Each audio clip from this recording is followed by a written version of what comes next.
so late? Well, I'm 10 minutes late. So, I mean, what the heck? Hopefully you're all still here waiting with bated breath to be like, oh, Missy Bird, you're here. Hi, how are you?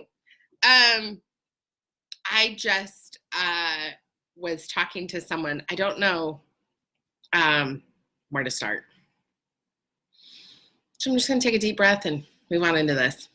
So I've talked before and I've preached about my crooked path to God.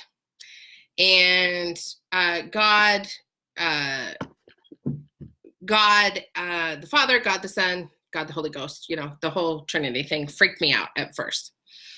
And I spent many years pushing away the idea of connection with something larger than me.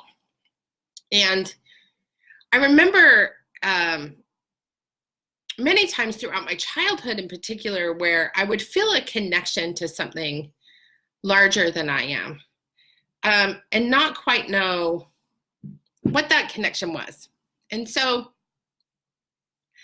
I would hear things and I would think things and I'd be like, maybe I should go and do that thing. And I would do it and it would turn out so well. I'd be like, whoa, that was amazing. So, but then I hit my teenage years, right? And I got as far away as possible from I think a lot of teenagers do this. I mean, maybe I'm wrong. As far away from possible as myself, because I didn't like who I was in my teenage years. I was really destructive. I was really volatile. I was really disconnected from my body. I engaged in a lot of really destructive behaviors in my teenage years. And so I got as far away from the idea of soul love and self-love as possible as a teenager. And then that whole thing came back again in my 20s, where I was really destructive in my early 20s. But then towards the middle and late part of my 20s, I really started to reconnect again to the messages that I was receiving from something that was bigger and greater than me. And in those messages, it was all about service. And it was all about, hello, Lily. It was all about service. So in my late 20s, I had gone through this really destructive phase. And then my mid to late 20s, I started to reconnect with this idea of something bigger than I am. And what ended up happening is I kept hearing this call to serve and to service. And so I ended up getting really involved in the LGBT community. And I became really involved in Pride, Utah Pride, and I started doing a lot of work with the Utah Pride Center, and I was working on homeless youth, and I was doing a lot of work around the emancipation of a minor bill I wrote for the state of Utah. And I was really called to serve, and it was this compulsion almost to serve. And so I was doing all this phenomenal work, and some of it was volunteer, some of it I wasn't getting paid for. When I wrote the emancipation of a minor bill on my dining room table, nobody paid me to do it. I just did it because I knew what was right. And I knew, hi, Lily, I love you. And I knew I was compelled to help homeless youth. And so this was the way I was going to do it, was by writing that bill. And so that compulsion to serve did not come from me. It came from something bigger than me. And it doesn't matter what you call it. If you call it God, you call it the universe, you call it spirit, whatever it is. It's the idea of loving others and in turn receiving love for ourselves. There's like an energetic flow of love that happens. And that is God. God is love. God is not like some fist pounding guy who's like super mad at you. God is love. And if that is true, then when we act out of space of love and we act out of intention and we act with love, then we receive back because we are serving and we are doing what we are called to do. And so when I was in my 20s, I did a lot of service. Utah Pride, it was all about LGBT activism. It was really this just really passionate, beautiful, amazing time. I worked for Equality Utah. It was during the time where we were fighting about the marriage amendment. It's where I first met my ex-wife, Lauren, who in the beginning of our relationship, there was a lot of really creative activism that was happening between the two of us. And it was really beautiful and synergistic and wonderful. And so, and then hi, Mary Houston. And then I fell off the service, and it became more about feeding my ego. And so in my early 30s, I again kind of disconnected from my soul self, and it became about not serving. It became about being in the spotlight and being seen, and what can I do next to really show it to the man and stick it to the man. And so even though I was doing this wonderful work at Planned Parenthood, and I was really passing beautiful bills that helped many people, my motivation was not about service and being in service to as many people as possible. It became about my ego and fueling my ego. And as I reflected on that point of time to talk to you about this crooked path to God, I really was thinking about that time when I'm lobbying, and I'm just, wearing these fabulous clothes, and I had shit tons of money, and it was super amazing. But I felt like I was on top of my game. And then the whole thing, because I think God was like, okay, lady, it's time to get back to serving. Hi, Keith. It's time to get back to serving. God just took me at the knees and just pulled the carpet right out from under it and felled me. And in that moment, 5 hours after I got inseminated, all I wanted was a baby. I was having a baby for somebody. I was trying to have a baby for somebody else, but all I wanted was that baby so that I could grow a human being inside my body. The whole world got ripped out from underneath me. My ex-wife left me, and I had to go back to service because I didn't have a choice. So what happened in that moment is that I prayed for the first time in my entire life.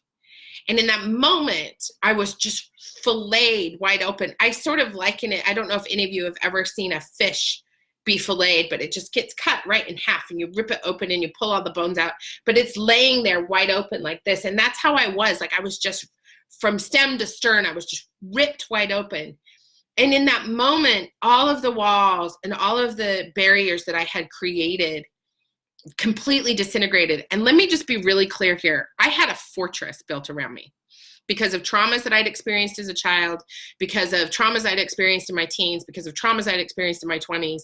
I had a fortress built around me. And what happened in that moment was that I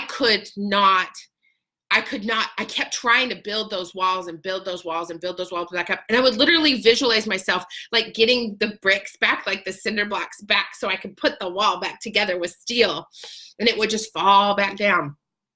And I would be screaming at God and be like, can I just put my barrier back up? I don't want to feel like this.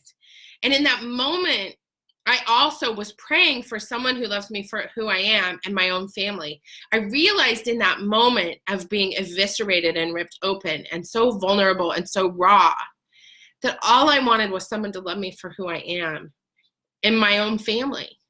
I wanted my own children. Here I had been trying to get pregnant for somebody else, but what I really wanted was my own children.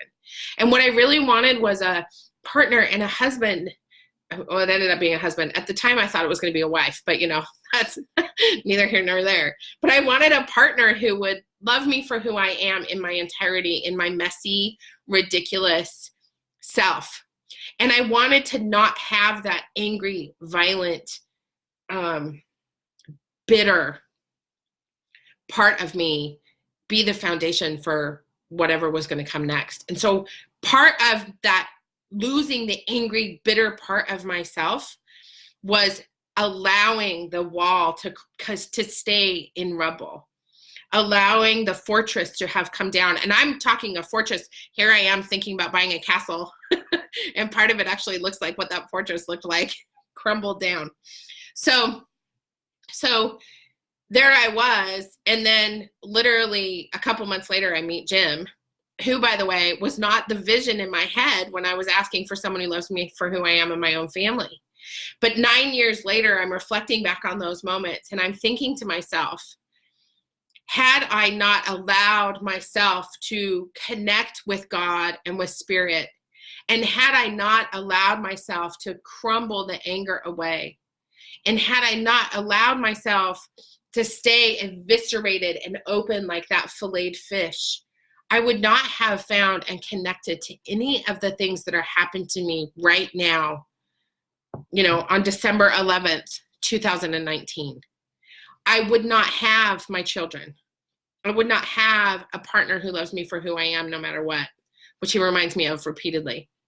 I would not have the experiences that have led me to these moments right now, this very minute, where I'm hiking up a mountain with someone, talking to them about my dream of my castle and my retreat center and my vision.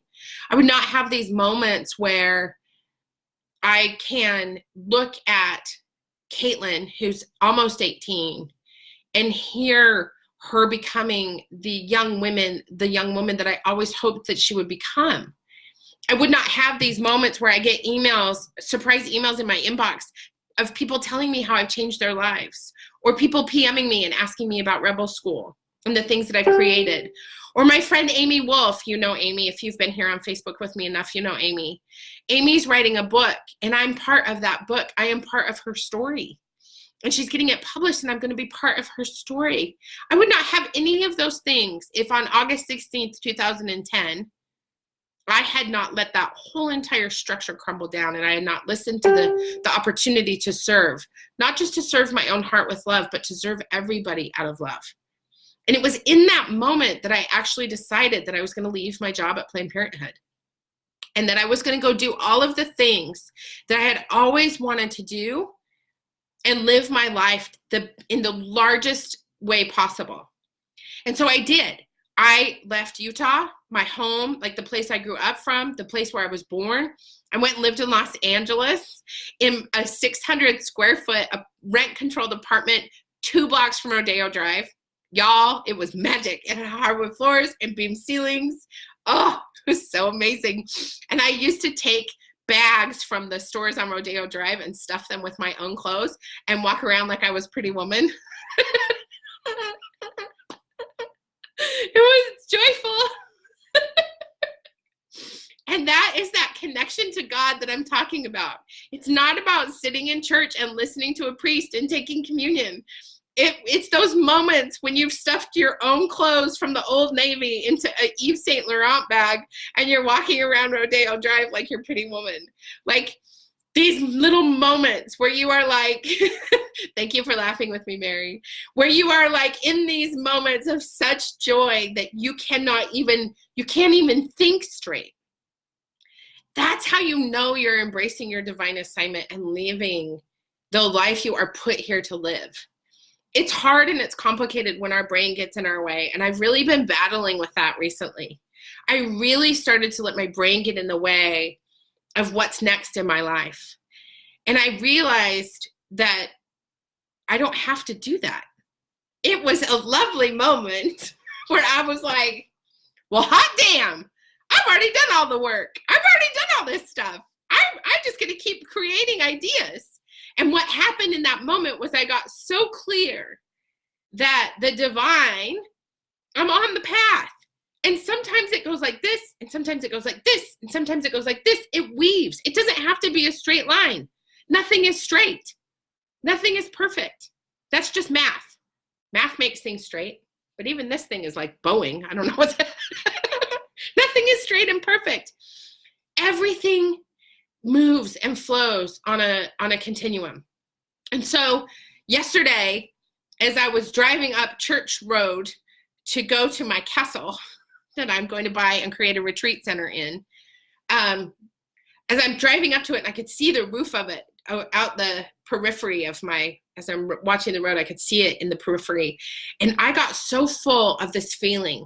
Y'all, I can't even explain to you the giantness of this feeling, the bigness of this feeling, the hugeness that I felt. And I just started laughing hysterically. Like, oh my God, I'm going to buy a castle. And everything since that moment where I let all of the stuff, I felt I built a little wall, like it was pathetic, y'all. It was just this little tiny brick wall, and it was a little bit ridiculous. I felt the whole thing crumble yesterday. I felt it go back down into rubble, and I was like, oh, I'm going to buy a castle, and I'm going to create community, and I'm going to create opportunities where people can come and just sit and be and where they can have moments of clarity and reconnect to their bodies and to the earth and to themselves. And where we can engage in soul care, because you know how much I hate self-care, because I think self-care is a tool of the patriarchy, but really engage in soul care as a community. And all of a sudden, all of these people are coming out of the woodwork, and people are sending me messages about the castle, and people are talking to me about my service, and they're asking me how I can be in service, and they're asking how they can be in service to my vision. And I have to tell y'all, that's the path. The path is not one straight line like we are led to believe, especially by empire churches who think that it has to be, you have to follow these certain rules to connect with God. God is not in those moments. God is everywhere all the time. God is not this white guy who's telling us what to do. God is all the things, and God is love, and God is light, and God is the beacon in the darkness. And I don't know if you heard me talk about this before, but that moment that I was talking about earlier in my 20s, when I wrote that Emancipation of a Minor bill, and I was in service to others, I got a tattoo on my back of the suffrage motto, "Oh, Mary Houston, you're going to come and lead retreat with me. Yes, you are. And Flynn will be able to play with the animals and run and run and run, and it's going to be magic." And in that moment where I got that tattoo that said "Forward out of darkness, forward into light" on my back, I had no idea. I thought it was just the suffrage motto. I thought it was just something on a banner that the suffragettes used to win the amendment. And then I've had that tattoo since 2004 or 5, so like forever.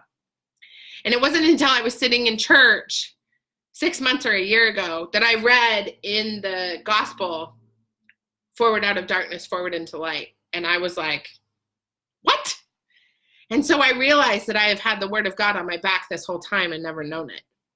So look for those moments where there is something, you don't have to call it God if you don't want to, something bigger than you, spirit, the universe, call it God if you want to, Jesus, Mary, whoever. Something bigger than you is at play. Fall into that idea. Trust and surrender to the idea that something bigger than you is at play, and go forward and make graceful revolution. I love you. Bye.